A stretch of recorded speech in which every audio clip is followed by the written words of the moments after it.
That's awesome. Let's The next, take some time to talk about the payment or payout processor stuff because we talked about it in yesterday's dev meeting, and it seems like Pav and Cooks also discussed it quite a bit. And now that Pav is here, let's take the opportunity to, yeah, maybe think about it, how we can, yeah, uh, turn this into something that the user understands and yeah, maybe think about wording and such. sounds good.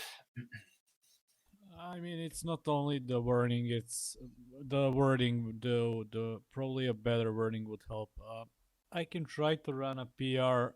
Hopefully, it won't melt my machine. So give me like 2 minutes to deploy it. Maybe we can skip to something quicker, and then we can get back to this one as soon as I deploy it. Okay. I don't know. I'm trying to think of anything like quick that I have. The two main quick ones were, well, the only other quick one was for 1.5, but it sounds like Dennis already took care of that. Everything else is just kind of like starting to think about 1.6 planning, new features and all that kind of stuff. So Yeah, for today, I also don't have anything on my list. I'm just working on, uh, yeah, smaller things like fixing and ln URL stuff and so on. Yeah. cool. Okay. I guess we can try to run this one, though I'm not really sure if it works. So this is Mac, so sometimes it's slow. So just give me like a minute or so. Hopefully, it will start. Okay. But generally, so we introduced this new entity inside BTCPay Server. Yes, entity again.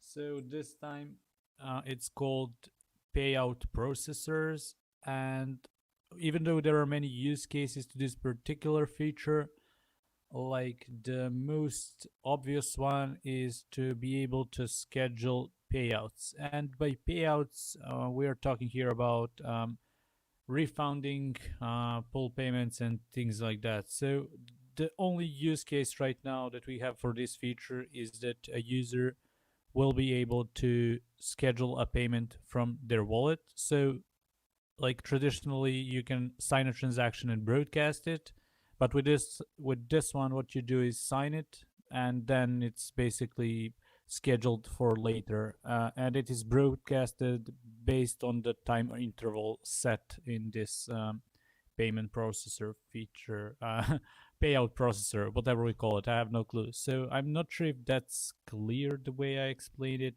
There is a little bit more to that feature, but basically, in store setting right now, you have a payout processor setting where you just set up an interval, and based on that, all the payments will be sent within that interval. So if you set, let's say 24 hours, that means that all of your signed transactions will be batched and sent together. So in a way, merchant also saves on fees. It's a very neat feature. I'm not sure how many people will use it because batching is still not the thing in the industry for on-chain payments. But what you can do with this also is like authorize about bunch of refunds, and then once a day they can all be sent out. So I'm not sure if that was clear, or if you guys can even hear me because my machine is melting at this point. So give me a thumbs up if this was clear. Yes, we heard you. Would it help if I just bring up the VPR on my machine? Yeah, if you can, maybe that would be better. Though, Okay. yeah, maybe I can also, but yeah, if you can do that faster, then go ahead because I need to start everything like Docker and everything. So it's Let's see. No, I don't think so. Pretty much everything's either going to be just kind of like jumping into that discussion, or yeah, showing like mocks and kind of starting to think through some of the stuff that we were either talking on a Mattermost or that you and I were talking about last week, about invoices. So sorry, not this time. maybe it's my VPN that is bugging, but yeah, hopefully you guys can see it. So this setting is now located inside store settings, and it's called here transfer processors, but Cooks is renaming that, if he hasn't already, to payout processors, because It is basically something that relates to payout itself. So I was thinking, even if this is the proper place to add this one, maybe inside the payouts we can have a page for it, but I'm not sure. So basically, even if you go to the payout page, it will show a warning here saying that there is like unconfigured transfer processors for this payment method. And then it says transfer processors. I'm not sure if you can see, could be a little bit tiny, but transfer processors can potentially help automate the workflow of these payouts so that you don't need to manually handle them, and then you go configure now. And then you're basically in the store setting transfer processors, and the only thing you need to do is set up a time interval. So I've set on mine to half minute, maybe it can be minute. And now if like there is an invoice that can be refunded, basically, I'm not sure if I refunded already this one, but let me try. Yeah, I claimed this one, sorry. So maybe I can create a new one. I just wanted to show you the flow, or maybe I can just mine a block on the old one. Let's go back, and oh, it's still processing. Yeah, I think the fake payment stuff doesn't work, or the mining button doesn't work yet. No, it does. It does. I It use does. it every day. Not sure why Okay. what happened here, but yeah, okay, it's settled. I'm not sure why it took like one more click, but so basically now when you issue a refund, it's the same process that we have. Like, I don't know, I pick something, I refund it, person enters address, and now I need to generate that one as well. Now Andy can watch and analyze how I use the features within the BTCPay server. But basically, what this will do is, again, this will tie a little bit more with another PR that basically automatically approves payouts. So right now you need to do it all manually, like select it, approve the selected payout, and then it's like, I don't know, in awaiting payment. And this is very clunky workflow. Like then you need to, I don't know, send selected payout, and it's now in the wallet page. So basically, any transaction that you send, it's not only a refund. Like any transaction that you send, there is no scheduled transaction button. So if you click that, oh, come on, I cannot reuse address, it seems. So basically, if you click schedule transaction and it confirms at least, then it will be sent together with all of the payments based on that time interval. I'm not sure if that makes sense. It's a very clunky UX. I'm not even sure how to properly show it without confusing someone. So are there any questions at this stage, or should I try to maybe generate a new address? I'm not sure why So, this one is... I might want to add something to this, because I think most of this clunky workflow in payouts comes from the fact that there's no distinction between what users can do, because basically only shop owners can do something here. Where it would make sense, for example, a store clerk could put them from awaiting approval to an awaiting state, and somebody can actually approve all of those payments. Then it would kind of make sense to have this, but the option doesn't exist Not yet. yet. But Yeah. at least for now, it is there, and I feel like that makes this workflow a little bit clunky, because only store owners can approve this stuff. So yeah, it's weird to having two states of waiting right now, so to say. Yeah, well, there is a PR in the making that will automatically approve this one. So whenever a customer like submits an address, basically based on a certain interval, like once a day, the transactions will be basically broadcasted. But let's try this one out again. So yeah, it's like now scheduled, and now it's not yet sent, but like within 1 minute it will be sent out from the wallet itself. So it's not yet here, but within 1 minute that I set up, it will be like sent. That's basically, or maybe it's already there, I'm not sure. Oh, here it is. So there, now I have to. So that's basically how it is. And now there is this weird thing where I like created an address from the wallet, and then it just shows the difference in the mining fees. But never mind that. Like that's what payment processors basically, or payout processors do. This feature, I'm not sure. It's still very hard to understand, like what can be improved here or how we can completely revamp the UX. So I'm not really sure how to approach this one. I guess just playing around with it and see how it feels. So this is the bug basically where it still doesn't like allow me to. I've configured the payment method, but it doesn't go away. So there are a few more things to iron out for this specific one. But like, just to repeat the process again, inside store setting, there is now a new option called Payout Processors. So this will be renamed. When you go there, you configure basically a payment method, and Cooks plans to add like plugins in the future that would add some stuff here on this page so that people can, I don't know, withdraw to an exchange or whatnot. But for now, it is basically an automated sender of Bitcoin, the way it's named here. So you set up a time interval, and it will automatically batch all the transactions and send them out. Right now it's added as a UX within the wallet itself, because like for the user maybe it makes most sense. Like this is the thing, like when you add this in the wallet, people will see it, they will maybe schedule a transaction and things like that. Same is for pool payments. Like we have pool payments, but their actual use case is refunds and maybe withdrawals. So we have like these abstractions in the sidebar that don't really make sense when they are on their own.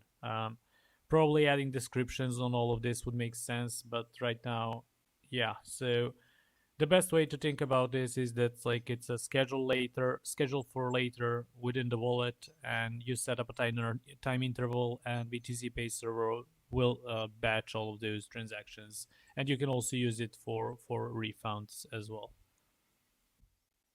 Makes sense. Yeah, I mean, I guess I'll need to play with the feature more. But I guess, starting at the very first, I guess the beginning of, configuring this is in store settings. Like, I'm trying to ask questions, not that anything is right or wrong at this particular moment, but I'm curious why we started in the store settings. Like, was it because it's related to the store? Is it because it didn't make sense to potentially put it on the like payouts view itself, or tab, whatever you want to call that? Yeah, that's a good question. I'm not sure really about why this is here, because in a way payouts are store related thing as well. So maybe we would need to rewrap this whole page so that maybe there are payout settings here that you can set up. To me, probably it makes more sense that this was within the payout page somehow. And then basically, so you have payouts, and there are all different payment methods here, and then you can create basically payouts for all of these methods. But the payouts are, but the way payouts are created is through, I believe, pool payments. So Yeah, the exchange between those two things is definitely something that I also find still a bit confusing. I know we've been trying to improve, these things like kind of in parallel, but we haven't really given a focused or dedicated time to making these more clear. But yeah, like, because I see them as kind of a wrapped thing, and like I guess even when I look at the payout, I'll just call it payout in store settings for the shorthand. Yeah, I do find it a bit confusing in its current implementation, because I wonder like what it's like. I realize that this is coming from the store like everything else is, but now that we're trying to simplify the fact that you're in a store instance, as everything else here, this makes me wonder further, is like, okay, is this specific to the store itself? Like, is this going to affect my checkout invoice? Is this going to affect the way that my store looks? Anything that's kind of very store specific? And as far as I can tell, at least just from this little demo, it doesn't.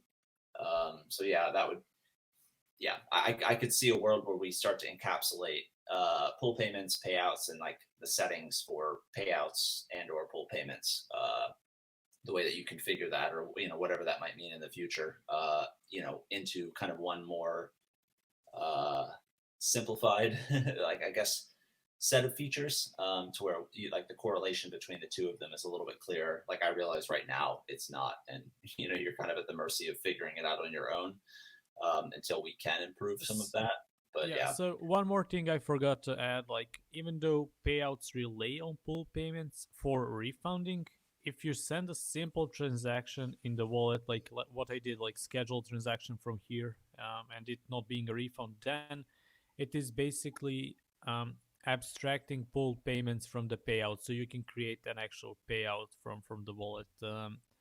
Because right now these two are probably the most problematic things in terms of UX that we have, besides the name for the payment requests and the invoices. Like this section here is the only problematic thing left. Like we cleaned everything else, but the correlations between, like I've been also wondering, like, do we really want to have like pool payments? It doesn't have a concrete function like this. Create a pool payment. I don't see a concrete function. It is basically either organizing a giveaway or some sort of withdrawal. But like the pool payment itself doesn't really have like a concrete use case that I can relate to. So you see, it's basically like this. Agreed. Without having like a concrete name or functionality, it is a withdrawal, it is like a giveaway, or I don't know, give Bitcoin to friends, something like that. This will probably won't be used as much, though there is a company that has like a bunch of pool payments, and the way they use it is withdrawal for their customers. So it's like a gambling website from what I know, and then customers basically withdraw their earnings, or however you call it, from this page here. So it's a withdrawal. They use it as a withdrawal, though I'm not sure how. Like, I'm now introducing quite a few problems here, but I just want to emphasize, because we need to think about the big picture here, not just solve payouts and whatnot, but like the correlation between pool payments, payouts, and the difference between invoice and payment request is something that we need to solve long term, I guess. But I have no answer how to approach it. So enough from my end. Like, I tried to explain all of this. It's a little bit confusing, but we will get there, I guess, with minor cleanups. Just need to think around and play a little bit more with this, because pool payments is really a cool feature, but without a concrete like use case, the best use case for it is also refunds for actually payouts. So refund, everybody understands that, but like I don't know, if we just have this abstraction here, it's very hard for people to relate to why they need to use it, or what's a potential use case for this particular feature, I guess. Definitely. Yeah, I mean, I agree fundamentally that it needs to be resolved. And I think fortunately now we're, especially with shipping dashboard 1.5, we're on the other side of like being able to focus on each of these features. Because even now, there's a lot of different directions we could go. And that does add more to potentially 1.6, but we can focus in on some of those things, because the latest changes have made it easy for us to start to encapsulate, like, okay, let's focus solely on improving the invoice flow, from the list and the admin side of things all the way to the the checkout for the end user experience, and the same goes for apps and everything else like that. So in that way, I'm also confident that we'll figure it out. And I think it's just going to take us time to, decide what it is that we want to do, and really dive deep on, one feature, and maybe make incremental progress on certain features for a major release. But like one major release might be now focused around, really improving one part of things, just so we don't overwhelm ourselves, because there's a lot of stuff like as you just brought up in that flow. Yeah, and also, like, this isn't like a burning issue. It is obvious that this one will be added in this release, but like an actual cleanup will happen in 1.6. I'm not sure if people will actually understand what it is and how it works. I guess we have to figure out, but I guess it will be very hard for them to figure out the use case. And I think actually the way in which Cooks added this to wallet, the payouts, even though it like technically maybe it will be problematic for people to understand, but for me it adds a concrete use case. I can schedule a transaction, and that makes sense to me. Yep. No, I agree. I think that like all the pieces are there. It's just kind of like everything else, it's been up to us to try to reorganize them and make them fit and kind of contextualize them in a slightly better way. And yeah, I mean, I think you identified the areas in that kind of effectively payment section that I also agree are kind of the major focuses that we need to deal with now to make things a little bit easier. And whether it's rewording things, moving some stuff around, etc. Like I'm sure we'll figure all those things out. So yeah, but that sounds good. And that's what I was hoping to hear, is that 1.6 would be the cleanup, because I was looking at that, I was like, there's a lot there, and we could easily spend a couple of weeks working solely on that set of features. To get it to a point where I think it's as usable as everything else has become. But yeah, otherwise, I mean, still, that's awesome work. It's really great to see some added functionality, that makes those two things a little bit more useful. But I've also been talking a lot. Dennis, did you have anything to add to that? No, I agree with most of what Pav said in his outro. And one more question. If I schedule a transaction, in yesterday's dev meeting, Cooks mentioned that everything is tied to payouts. Does that mean if there's no payout, that my transaction won't go out from the wallet send page, or is it so that this is going to be broadcasted whenever the next interval step hits? Yeah, from what I understood, it means that it will be broadcasted at that particular interval that has been set. Okay, that makes sense. And yeah, I think my main problem is, as you said, that there's no high-level conceptual way to communicate this, and this whole topic feels once more like we've done things in the past, where we approach it from a very technical standpoint, solve potential use cases, but aren't really clear in communicating them, and hence leaving it up to the user to figure stuff out. And so I also agree with what Andy said, and we should find a better way to communicate this whole topic, and clean it up in 1.6. I mean, the easiest way or to approach these would be to have, like, I'm not sure if you know that one sentence description for feature that I added. Like in empty states, we can just add a description on what the feature does. So when a user arrives to the payout, maybe we can give them a complete overview, like this is payout, but like concise, like payouts are this and this. You can do this, this, and this with it.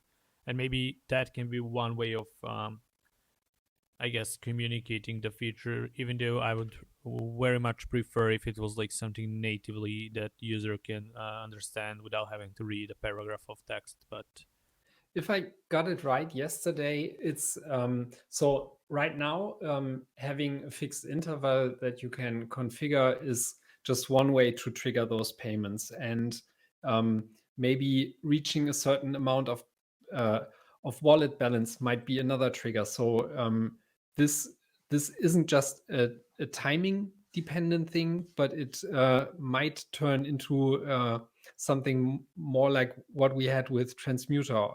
Is that correct?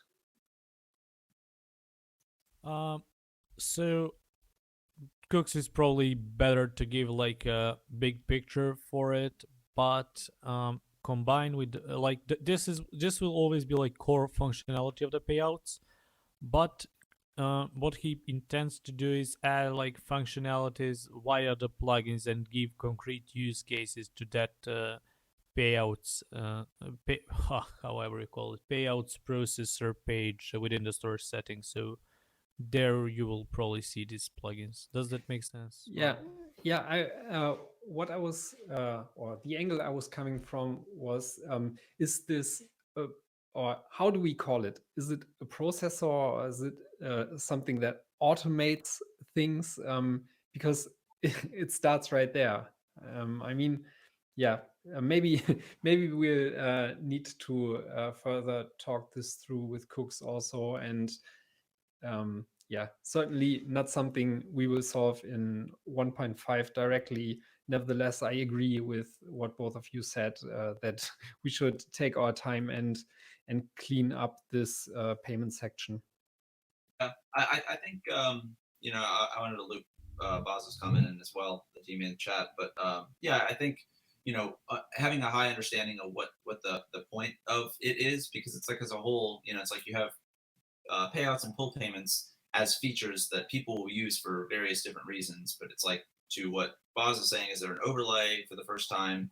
And is it something that people understand intrinsically when they hit the feature, as you've mentioned, Pab, where like it's for refunds or it's for this kind of thing? Like the use cases, I think that we could hint at those kind of things, but I think just generally showing them like this is what the feature or set of features is, and then making it easier to use. Because even with some of these, it's like the correlation between the store settings, like where it is now, payments and pull out payouts is all very it's just very disjointed, and I think that there's a way that we can layer them, and I'm confident that we can solve the usability for that. I think it just hasn't been a focus, but it's stepping them through. Like, okay, whenever I create a pull payment, that it's going to mean these things for the user, and I don't think that like you just create something and it's not really ever explained what's going on. So in the similar way that like I guess the dashboard's an easier analogy at this moment, where it's like, okay, I create my store, then I can do these 3 things. With this kind of thing, it probably doesn't have to be that same linear 1, 2, 3, but it can be like, okay, like payouts or pull payments are this. You want to create a refund. Maybe we rename part of the thing on the sidebar, whatever it ends up being. But then as you step through that, it becomes clear, like, oh, okay, this is a feature for doing that sort of thing. And then as you go through the or step through that that process, you figure out like, oh, okay, now I see this is what's happened if somebody's actually claimed that payout, or whatever it might be. But yeah, there's a lot there. Maybe this My sounds like a lot of question work. is, even do we need an UI for all of this? Like, I'm beginning to think like, is the UI needed for pull payments, or are pull payments just an abstraction layer that we hide in the background and that handles withdrawals, refunds, and I don't know, giveaways and things like that? Or There might be. or do we expose it through the UI? And then I'm really not sure what to do with this one.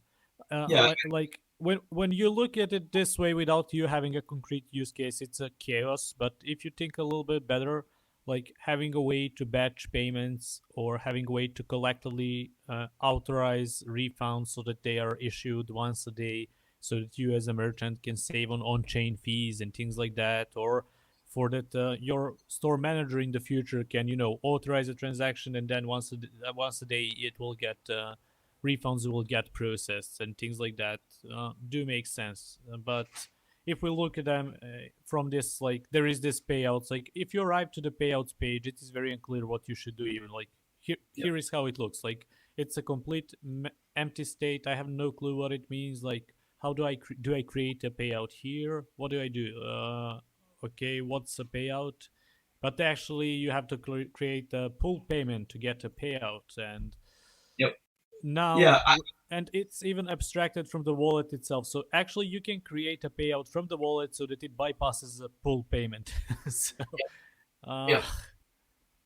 Which is like, depending on how we want the user to step through those things, you might be right. It might be worth abstracting some of these things away from what they are currently. But I think that, that would mean stepping back and kind of thinking about this set of features. I think, this is, at least from my perspective, looking at all this has always just been like Hooks and Nicholas, or etc. Have surfaced this UI for the sake of, just interacting with these things. But yeah, like it hasn't, we've never really spent real time sitting down and thinking about all of this as a whole, feature set. It's just been kind of a bunch of things that we we've surfaced in the UI, like you said, for the user to figure out. And if they did, congratulations. But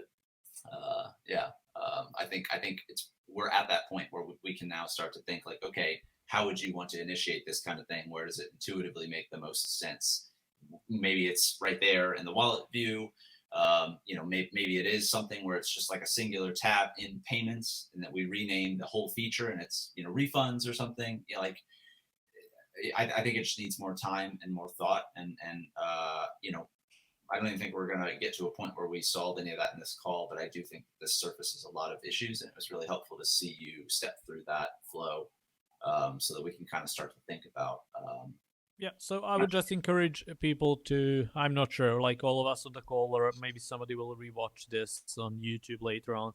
So just play around with this feature a little bit more, try to figure out like how it feels, try to see like, does the flow that we have currently make sense, or should this be something that we should abstract, or maybe give it a little bit more like obvious use case and then abstract? Because now looking by the payouts page, like it's I arrive here and I don't know what it is, but like if pull payments were called withdrawals, then maybe I would be able to create withdrawals. That would make sense for me. But then the payouts, yeah. So maybe I'm a little bit tired, I don't know, but like from all of these, it's not just me or like a couple of us playing around. We just need to see how people feel, and I encourage just people to try it out. And maybe it's a good idea to just push it in the next release, and then we'll see how people react to it. Maybe nobody uses it, they don't notice schedule a transaction, they don't see why they should schedule a transaction and things like that. So hopefully we'll get that early adopter feedback, and then, as you said, iron things out on the go. But yeah, I think we all agree that our burning like point is this payment section. Like everything else I played with, I usually like am very critical of what we do, but like recently I really cannot find any flow in our UX except this payment section here. And like I can live with the invoices and payment requests. Like, okay, maybe people can realize that, but like payouts and pull payments are the ones that are bothering me the most, and I'm just hoping that we can have a wider discussion and just see how best to process with them, I guess, or proceed with them. We will. Don't worry. I already have a couple ideas. Which, speaking of which, I hate to cut that short because I know that there's there's more that we could talk about that, but in the interest of time, because I got to go in 20. Do you guys want to see some invoice stuff and some other side of things that are? Yeah, go. Of what we'll do for the payouts and pull payment stuff. By the way, one more thing to remember: we need something to put in the what's new modal now that we have it as part of the dashboard. Yeah. Maybe that's something Pavel and I can pick up, as we're going to be talking next Tuesday, I believe, about the release for next week, so we can deliver that text to you. I think out of those awesome. bullet points. I think it would be good to have something like the first paragraph or a short version of the blog post to maybe tease people and just a TLDR point them towards the blog post. Yeah, that's a good idea. We'll make sure that comes out of that too. Sure. Thank you. Does anybody? I have a workaround that, for whatever reason, without having to quit Chrome and do or potentially restart to do this, because Jesse's giving me issues with sharing. Does anybody mind opening Figma and just following my user? Okay, I'm observing you. Let me just toggle a screen share. Great. Thank you Okay. so much. All right. Cool. So you guys can see, right? Just a quick check. Yep. Cool. Okay. So I guess we'll start with invoices, because there's invoices, which I have a whole bunch of stuff for discussion. I'm just kind of tossing this out there as like something to think about. I've been thinking about the point of sale stuff, trying to improve the cart side of things. I have a whole flow for us for potentially improving the the little checkout area, pay clear, add tip, that kind of stuff. So that's in the works as well. So I've been thinking about, and then kind of the end experience for the crowdfund and point of sale stuff. But those are more discussions. Like this is probably over the next couple of weeks of design calls. But I figure, one of the things that I started thinking about while also working on the checkout invoice UI and starting to do research and think about that is like, okay, let's start from the very beginning, of just our invoices list, which I think Dennis and I kind of talked about some things, and I have had this UI like search invoices, just like kind of surfacing the filters a little bit more clearly for a while now. And then, here are just really early explorations of like, showing the different types, whether it's in the drop down itself, showing the total number, showing the breakdown of colors, trying to leverage, some of the things that we are doing right. Obviously all of these things aren't, this is still early exploration. So none of this is like, we should definitely go this direction. I'm still trying to kind of parse what's actually the most useful. And it might be something that we end up throwing up for discussions or as an issue to collect some feedback on, whatever that might be, but it's still the kind of situation where it's, at the end of the day, the filtering mechanism that we have now for like typing in things, like I suppose, so somebody, sorry for cutting off, but like this is a great solution to what somebody like was complaining earlier today. First of all, they didn't know that our filters can be toggled, and like that button that we have, and then like that cryptic message that we give to people on how they can, sort invoices by date or sort them by status. So like this drop down is exactly what I like opened an issue. It's one of the 2 newest one in the main repository, and it is exactly about this problem. So I'm very happy with the direction in which this is going. Yeah, so there's quite a few things here, and there's also some considerations and caveats with some of these things as well, because it's like obviously we could push the current filtering to time-based and then the type of invoice, and then obviously exports over here. So that's one thing. We could push that there. There's still the caveat of like, we have the invoices button on, some of these instances, like whether it's the crowdfund or the point of sale or whatever it is that brings you, that brings you to the search, that either brings you to the invoice detail view directly or shows, the list of invoices and it pre-populates the search field. That's still something we could hypothetically do, because it would be obviously harder to go from one of those screens back to this invoice list view and have it populate the way you might expect. But maybe that's kind of like that edge case scenario. So that's one thing, and we can kind of shelve that because I still think that's fairly easily solvable. But with all these things, it's like, basically taking the type of filtering that we have now and pushing them into some form of drop down. And then, we could push actions and, potentially clean them up in the table. This is something I've been thinking about for a little while. I still don't know if this is the best experience for doing that, but it gives us a framework for thinking about all of our other tables to make this a little bit easier. And then additionally, and I know I'm jumping around a lot, but there's quite a few areas, within this view that can be explored, which is mass actions, where currently we have like that actions button, which I particularly don't think is great. I think it was just kind of like many things, a stopgap solution until we could come up with something better. But here it's the kind of situation where I do a mass action and, it might show the number of the selected and then the potential actions that you could take. There's probably ways to improve the UI for this, but just trying to think about, how can we improve that experience as well? Whereas obviously, if you wanted to focus on an individual one, it would still be the same type of thing where you might go to more and then do view details, checkout, refund, archive, whatever the kind of thing is. So that's one thing. Let's see, search button, which obviously with this, it's just you press enter as opposed to hitting a button because it just takes up extra space. I think most people are kind of used to that functionality at this point.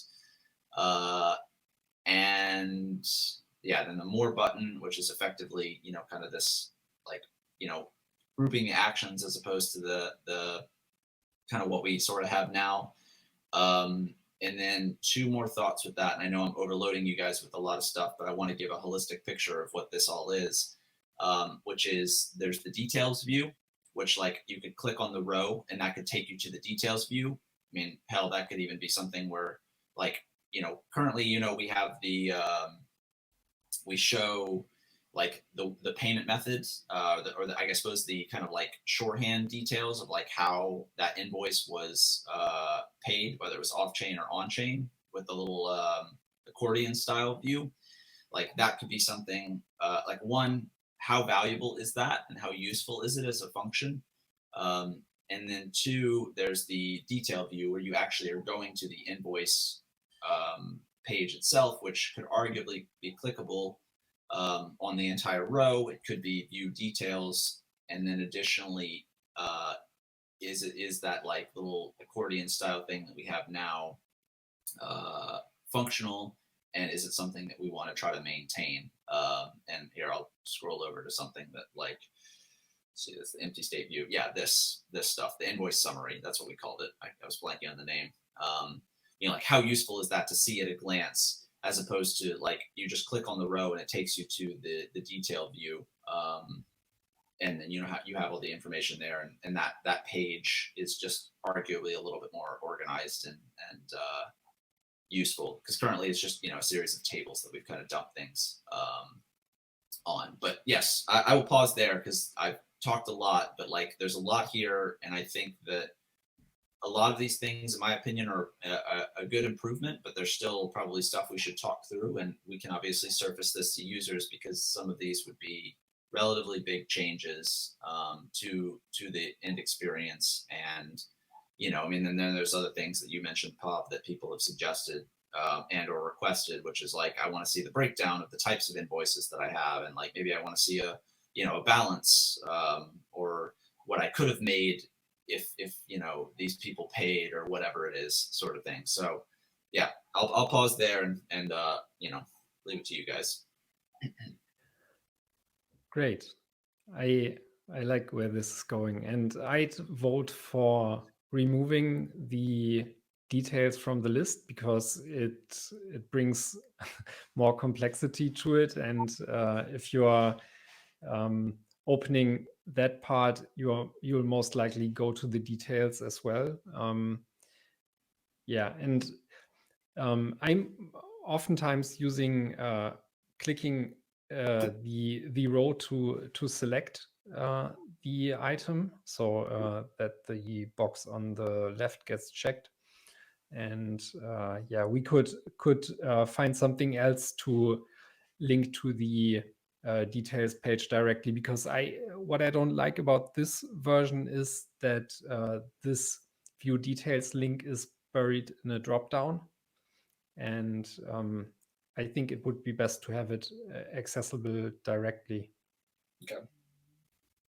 Yeah, that makes sense, because it's like, yeah, like the functions that you have for those things, it's like you have the mass action, which would select all of them, or you could select a couple. So it's like you want the functionality of being able to select the checkbox. You might want to look directly at the order ID or some other linkable thing. Then you have like the row itself.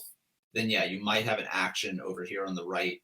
And then yeah, you have all the secondary type of things, that might be just specific to this row. Where currently we have like checkout and all that kind of stuff. But I think that like in the same way, chucking checkout and archive and refund and all that stuff in the same view makes sense. So I think I see a clear path here based on that feedback. Yeah, and the quick win version for this would be to link the invoice ID, for example. One more thing I would like to explore, and I think this could benefit us elsewhere as well, is the mobile version of this table.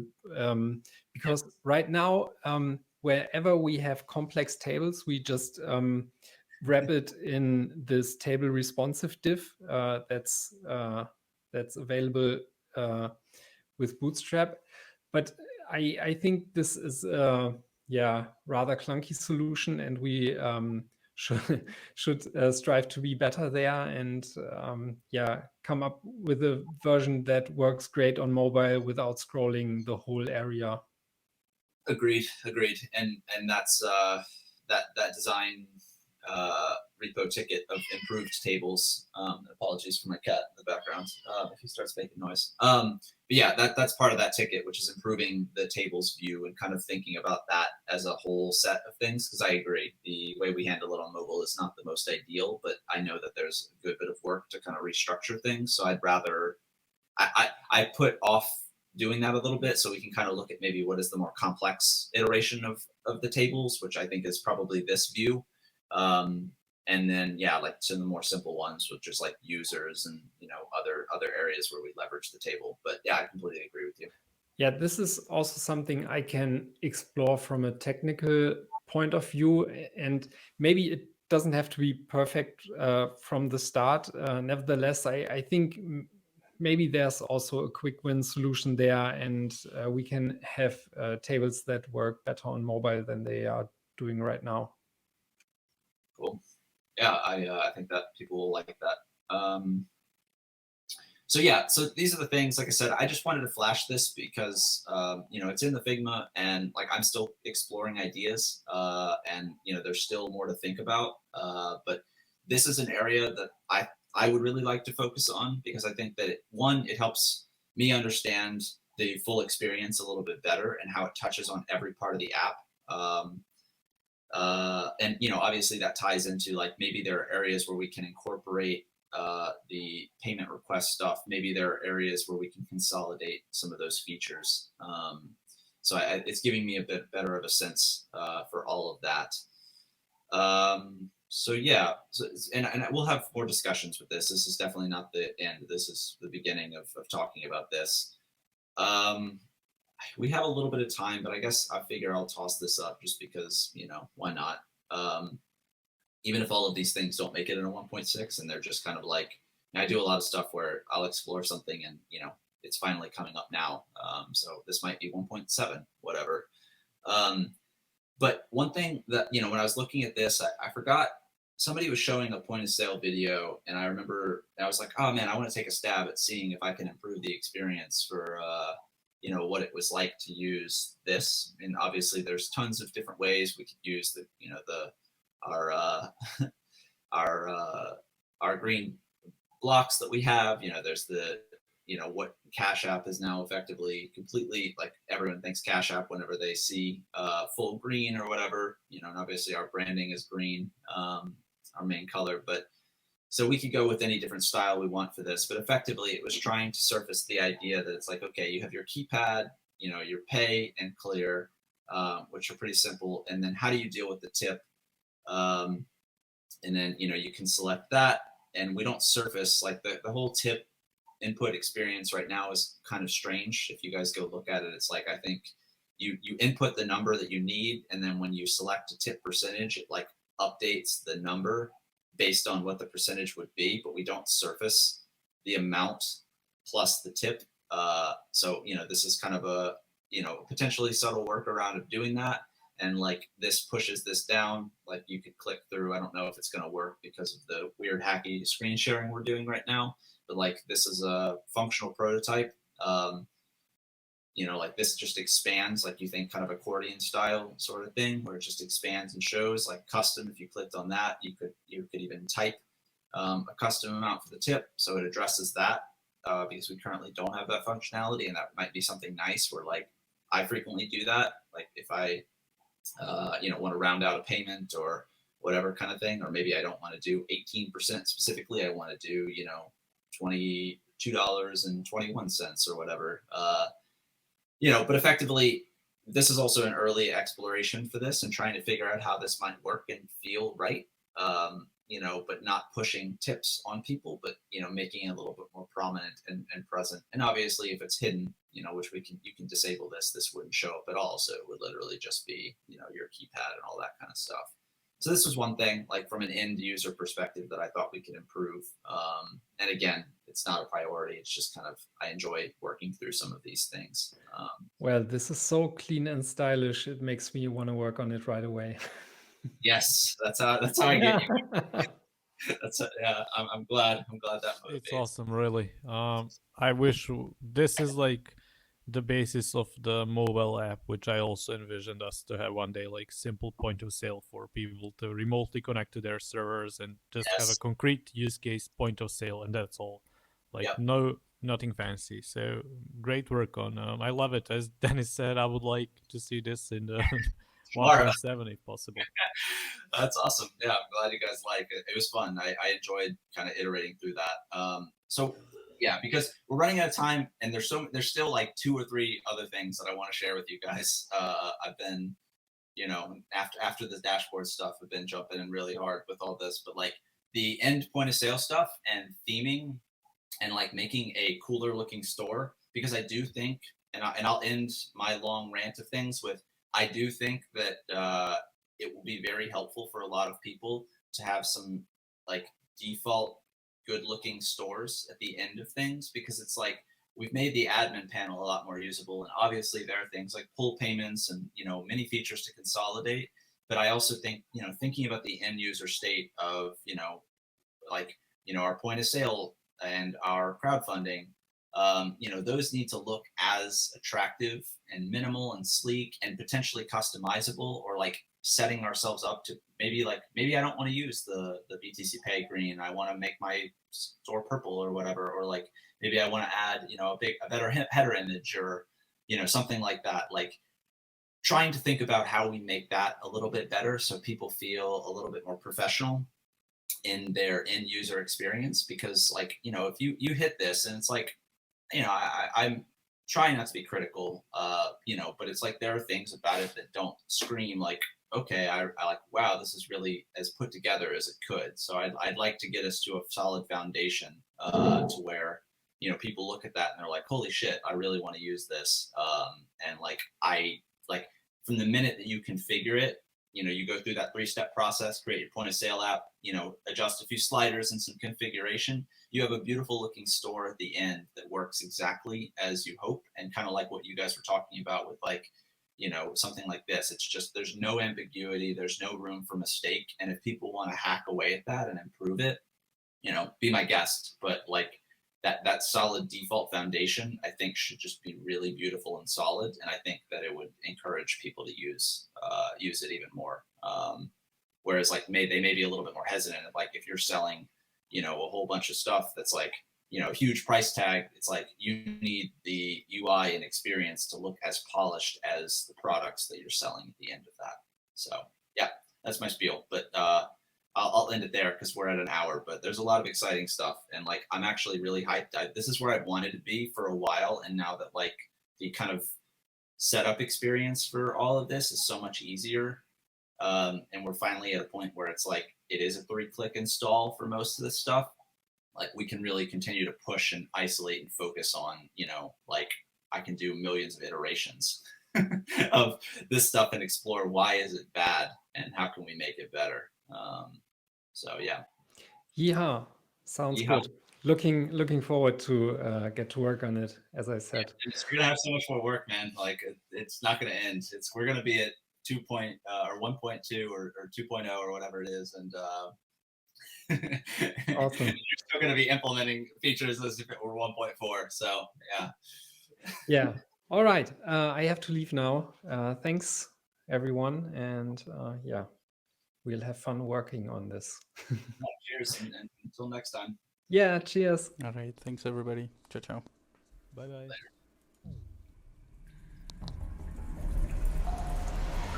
For too long, we've relied on trusted third parties to process digital payments.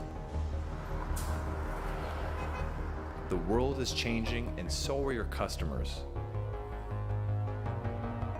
As cash payments decrease, digital payments become the standard. But existing apps charge transaction fees and lack privacy. BTCPay is a Bitcoin payment platform. It gives control over your business back to you, helping people achieve financial freedom with donations, payments, and more. Help your family and onboard your friends. Use BTCPay to host multiple stores and become a payment platform of your own. While the world changes around you, stay in control of your finances. It's It's simple to use, censorship resistant, and completely free. This is more than a payment platform. It's transforming digital payments as fast as the world around us.